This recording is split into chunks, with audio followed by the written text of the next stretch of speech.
Things get out of control when you ignore them. When you make decisions and you don't deal with the outcome of those decisions later, and then later comes, and now you have all of these things that you didn't deal with, and you choose to ignore it and to continue moving on doing something else, what's going to end up happening is later always comes, and those things pile up, and then eventually you have to deal with them, and you're put in crisis mode, and you're put in a drama mode, and that signals you're a victim. It signals, oh my gosh, all this stuff is happening, and now what do I do? Well, it didn't just all of a sudden happen.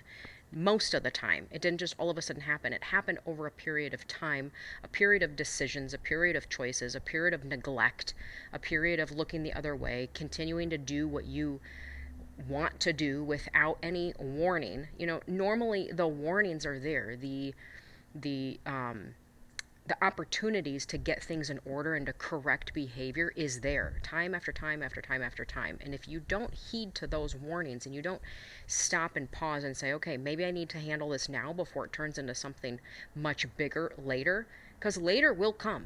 And if you don't deal with it, your kids are going to deal with it. And your bad habits will be adopted in their life. The culture of the home will be is dictated by what you do or what you don't do, what you neglect. And so they will develop those habits and think that they're totally normal when they're not. You have to submit yourself to an environment that causes you to win, that causes you to be better. If you're trying to lose weight, don't buy ice cream. If you're trying to not drink, don't go out with your friends. If you're trying to be more mindful with your time, get rid of your TV, turn it off. Like, those are things you have to do to kind of one up yourself, because you will default at that person. It's basically your identity. You have to change your identity. You have to decide who you are and what you're not. You have to decide what are the things that you're tolerating in your life, because you're never going to change what you continue to tolerate. I know you guys have heard me say that so many times, but you don't change what you continue to tolerate. Whatever you compromise in, whatever you allow, will stay the same, because you haven't gotten fed up yet. You haven't gotten pissed off yet. You haven't reached the point that you're like, I am so done with this. I'm not dealing with this anymore. It's that point of disgust. And people ask me, well, how did you change? I got pissed.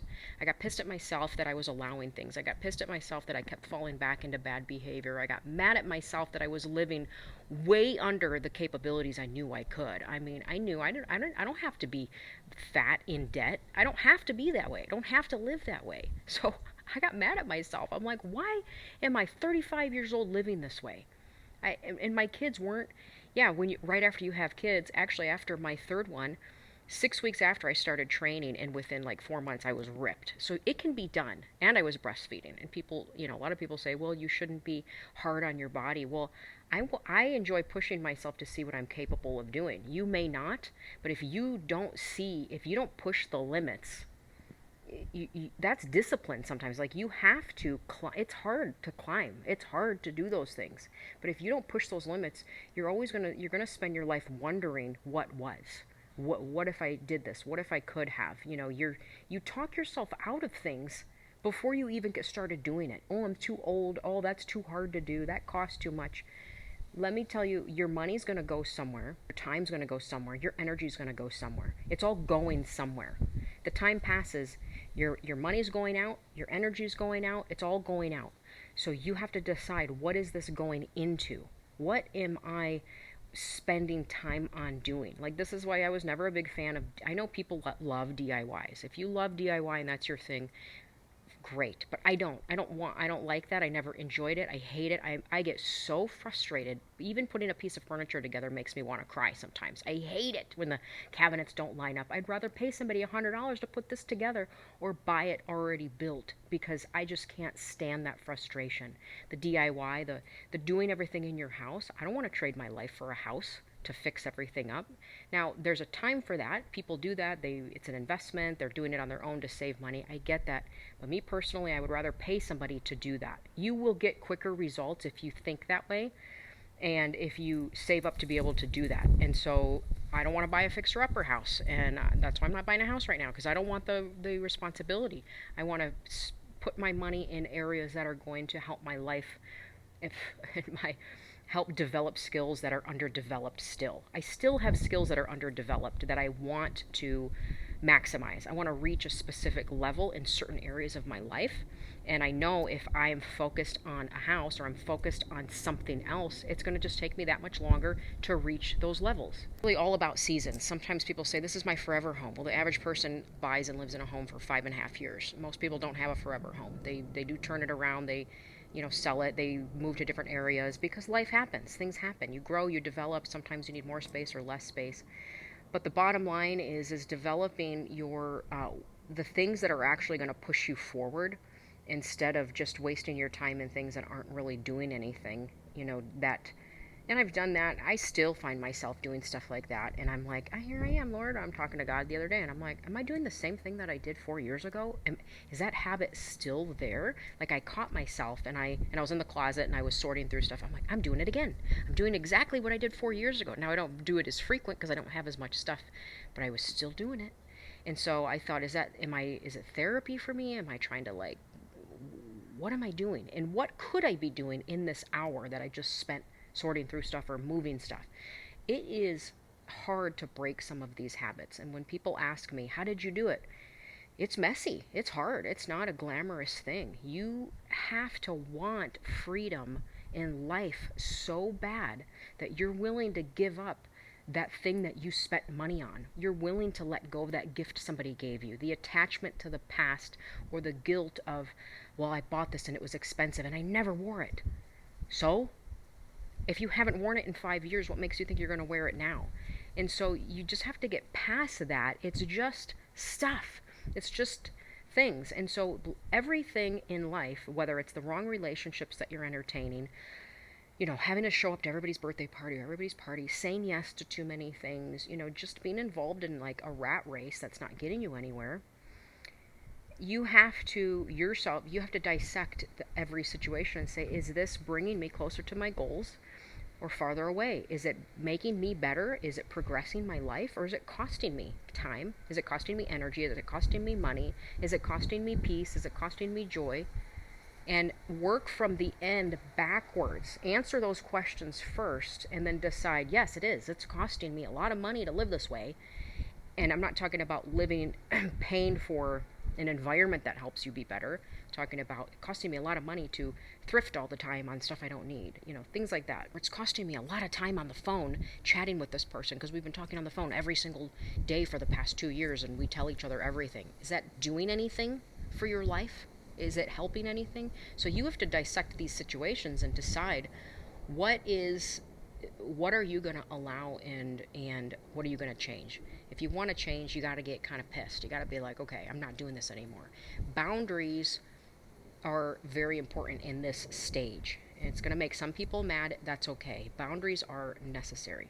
Boundaries help you reestablish your life. They help you to rebuild things without unnecessary distraction, unnecessary drama, unnecessary chaos. They help you put pieces back together when you say, I'm putting up a boundary in this area and I'm not allowing this to come into and infiltrate into my life or my space or my family or the culture in my home that I'm trying to change.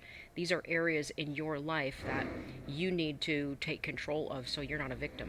Boundaries also help you create discipline, and discipline gives you an environment to build systems. That's really all it is a systems that you build, systems that you keep, systems that work. It doesn't take I think we make it so much harder than what it actually is, but if you can build a system in your home that forces you to be better. For an example, somebody asked me the other day where I keep my rebounder when I'm not using it, and I'm like, I keep it out. In this season in my life, it stays right in the middle of my living room where my Christmas tree is going to go, but it sits right there because every single day I walk by it. If it's in the closet, I have to get it out, I got to put it down, I got to put it away. I'll use it a quarter of the time. Now I use it multiple times a day. I'm jumping, I'm bouncing. When I got to walk by, I do a little quick bounce. It reminds me to keep moving, especially when it's like 108 outside and you're not running, you're not going for a walk.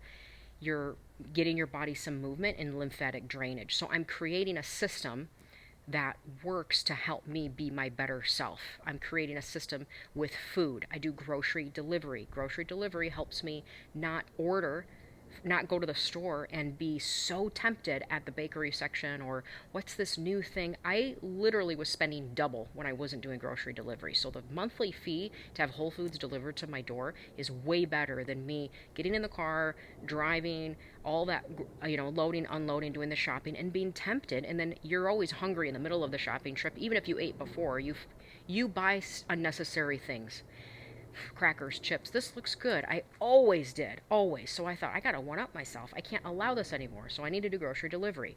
I can do it when I'm right after I eat. I can place an order. It tells me these are your repeated items. And it's so much easier because you take the guesswork out of it.